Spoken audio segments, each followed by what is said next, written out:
नमस्कार साथियों, गायत्री परिवार की जो एक अद्भुत धरोहर है परम पूज्य गुरुदेव की इस दुनिया में, इस देश में, और गायत्री साधना के अनेकानेक चमत्कारों से भी इतिहास भरा पड़ा हुआ है। और आज के वीडियो में हम बात करेंगे, हमारे पास में बाबूजी हैं यहाँ पर गुजरात के छिपड़ी में, जहाँ पर 108 कुंडीय गायत्री महायज्ञ का आयोजन हुआ है। डॉक्टर रतन सिंह बाबूजी हैं यहाँ पर, जिन्होंने यहाँ पर गायत्री परिवार की जो गुजरात में जो नींव के पत्थरों के रूप में इनको जान सकते हैं, यहाँ की जो शक्तिपीठ स्थापित हुई, इसके माध्यम से अन्य जगहों पर भी स्थापनाएं हुई और क्षेत्र में गायत्री परिवार का विस्तार हुआ है। आइए बाबूजी से जानते हैं एक अद्भुत गौ माता के विषय में, एक ऐसी गाय जिन्होंने 18 वर्ष तक यहाँ पे दूध दिया है और वो भी बिना कुंवारी अवस्था में 18 साल तक लगातार दूध दिया है। इस विषय में जानते हैं। बाबूजी, ये आप देख सकते हैं यहाँ पर, ये उस गौ माता का यहाँ पर फोटो भी बाबूजी ने दिखाया है, तो इसके बारे में जानते हैं। बाबूजी, क्या विशेषता रही है गाय माता की, बता दें, इसको रख दें जी। क्या विशेषता रही है? ये हमारे पास एक इसकी माँ थी, इसकी बछड़ी थी, उम्र में बूढ़ी थी, वो मर गई, तो ये बछड़ी हमारे पास रही। तो हम चैत्र महीना की नवरात्रि के अनुष्ठान कर रहे थे दोनों। तो अनुष्ठान में वो गुरुवार का दिन था, ये टाइम में 1.5 साल की थी ये बछड़ी। तो हमारे घर वालों ने जाके दोपहर को देखा तो गाय ब्याने में तो डेवलप हुआ है, आचर टाइट हो गया है, कुछ ब्याने वाली है। मेरे को अभी तो 1.5 साल हुआ है, इतने में कैसे हो सकती है? तो मैंने जब देखा तो हमको भी अचरज लगा कि इतना न होना चाहिए। तो हमने चेक किया, तपास किया, सब किया कि अच्छी हुई, खाली है, टोटली कापड़ नहीं है।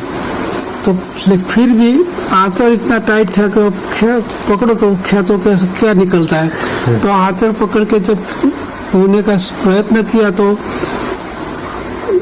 पानी ने चेप नहीं, डायरेक्ट दूध ही निकला। दूध निकला तो 500 ग्राम जितना दूध नीचे खेत के चेक करने में निकाल दिया। अच्छा। बाद में हमने उसको खुराक किया तो खाना खिलाया तो लीटर हुआ, 1.5 लीटर हुआ, 3 लीटर हुआ, ऐसे 4.5 लीटर हो गया।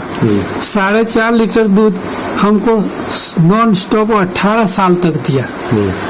इसमें अश्वमेघ यज्ञ में हम गए थे। अश्वमेघ यज्ञ में गए तब उसको छोड़ के गए थे, तो एक बेटी थी, उसको बोला था कि संभालने को होती थी वो भी। तो अश्वमेघ में हमें 4 दिन ठहरे तो 4 दिन तक उसने दूध नहीं दिया उसको। अच्छा। हम वहाँ से, हमको वहाँ पता चला। कहाँ का अश्वमेघ था? बरोड़ा अश्वमेघ में। अच्छा। बरोड़ा अश्वमेघ। तब वहाँ पता चला कि हमने मैसेज मिला कि तुम्हारी गाय दूध नहीं देती।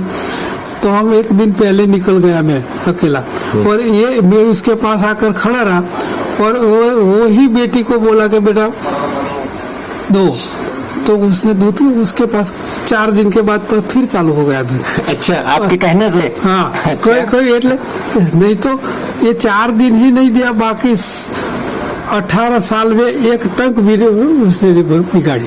केवल 4 दिन बस रुकी थी? बस रुकी थी 4 दिन अश्वमेघ। अच्छा, इन 18 सालों में और भी आप कई जगह गए होंगे, फिर बाकी लोगों को लगाने देती थी बाद में? नहीं, किसी को सब सभा में जहाँ जाते थे साथ में लेके जाते थे। आप साथ में ले जाते थे? साथ में लेके जाते थे। बदली हमारी ट्रांसफरेबल जॉब थी।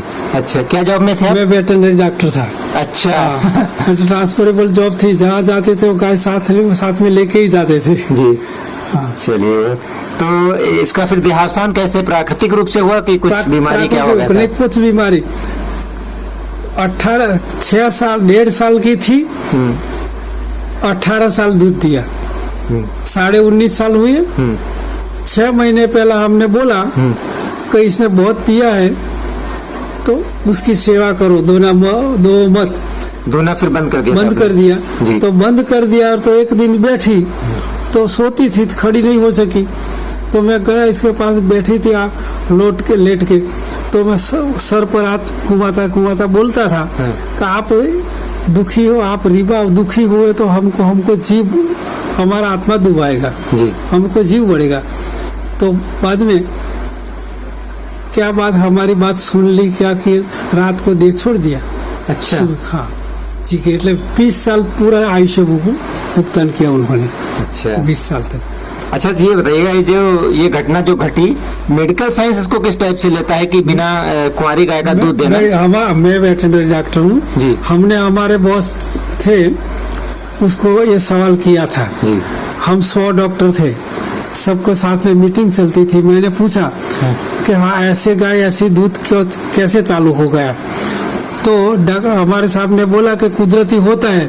मैंने बोला वो पीएचडी था, भट्ट साहब थे, कुदरती होता है। मैं कहूँ साहब हमारे गांव में अज्ञान आदमी भी कुदरती तो बोलते हैं, आप तो पीएचडी वैज्ञानिक हो, कैसे ये कैसे सच्चा माना जाए? तो क्या बैठ अभी मीटिंग के बाद चर्चा करेंगे। तो मीटिंग के बाद चर्चा करी इनके साथ, तो उन्होंने बोला कि वो ब्राह्मण था, वो तो कह बोला कि सारे शास्त्रों में इसका प्रमाण है, नया नहीं है जी, लेकिन कलयुग में होता है इसलिए नया लगता है। अच्छा। शास्त्रों में प्रमाण है कि ऋषि मुनियों के आश्रम के अंदर ऐसी गाय दूध देती थी जी, यहाँ ऐसा प्रमाण है। जी। कलयुग में हुआ है इसलिए नया लगता है। तो भाग्यशाली है तेरे घर आई है, ये जिएगी तब तक दूध देगी, वो बसुकेगी नहीं। ये हमारे जो डॉक्टर थे उन्होंने कहा, उन्होंने ये कहा था। अच्छा, पीएचडी डॉक्टर, तो मतलब मेडिकल साइंस के तौर पे वो उसका कोई सटीक जवाब नहीं दे पाया इसके बारे में। नहीं पाया। तो साथियों आप देख रहे हैं कि, और मैं हरिद्वार में कहा गुरुदेव को, हरिद्वार में शांति कुंज में खत लिखा था, तो शांति कुंज में भी लिखा था कि ऐसे क्यों हुआ। तो शांति कुंज में से जवाब आया कि संसार के घटना चक्र में परमात्मा પોતાના અસ્તિત્વ જાગૃત પરિવારમાં રહીને બતાવે છે। તમારા પરિવારને એક કક્ષાનું માનજો, કુતૂહલનો વિષય બનાવતા નહીં। પરમાત્માની લીલાની જાણકારી થઈ અને હદ આનંદ થયો। અવારનવાર સમાચાર મોકલતા રહેજો। એવો સાદો અને સરળ એટલો સરસ જવાબ દીધેલો મને હરિદ્વારથી। अच्छा, थोड़ा और हिंदी में उसको थोड़ा समझाएं, उसको जो जवाब दिया गया था। आपने थोड़ा गुजराती ज्यादा प्रयोग कर दी, थोड़ा और हिंदी में थोड़ा बताएं क्या अर्थ, भावार्थ क्या था उसका? इसका भावार्थ जो पत्र वाला बताया आपने उसको थोड़ा और हिंदी में। हाँ, संसार के घटना चक्र परमात्मा अपना अस्तित्व जागृत परिवार में रहने बताता है जी। तुम्हारे परिवार को एक कक्षा न समझना, कुतूहल का विषय बनाना नहीं। अच्छा। परमात्मा की लीला की जानकारी हुई थे, हमको अनहद आनंद हुआ जी। अवारनवार समाचार भेजते रहना। अच्छा, तो गुरुजी ने लिखा था ये? नहीं, गुरुजी तो नहीं थे, माताजी ने हाँ, तो उस पत्र में शांति कुंज से जो माताजी ने बताया कि ये जो परमात्मा की लीलाएं हैं ये किस रूप में प्रकट हो जाएं, वो एक दैवी विधान है, इसको कौतूहल का विषय भी न बनाया जाए, ऐसा भी वहाँ से बताया गया था। तो उस पे लिखा हुआ था, लेकिन अब उस घटना को बहुत लंबा समय हो गया है। जैसे कि हम लोग देखते हैं गुरुदेव के भी विभिन्न चमत्कार और विभिन्न लीलाएं उनके देह छोड़ने के बाद में प्रकाशित होती रही हैं। तो इस रूप में अगर इस घटना को भी हम लोग देख पा रहे हैं तो ये हम लोगों के लिए भी एक सुखद अनुभव है। कलयुग में भी इस प्रकार की घटनाएं हो सकती हैं, हुई हैं, इसका एक प्रत्यक्ष उदाहरण है इस कामधेनु गाय का इस दौरान पे होना। और निश्चित रूप से ये एक सौभाग्य का और दैवीय कृपा का विषय है कि यहाँ पर गायत्री शक्तिपीठ जैसी स्थापना हुई। गायत्री परिवार की यहाँ पर से गतिविधियाँ जिस परिवार से चली हैं उसी परिवार में कामधेनु माँ का यहाँ पे एक प्रकार से हम कह सकते हैं कि अवतरण हुआ।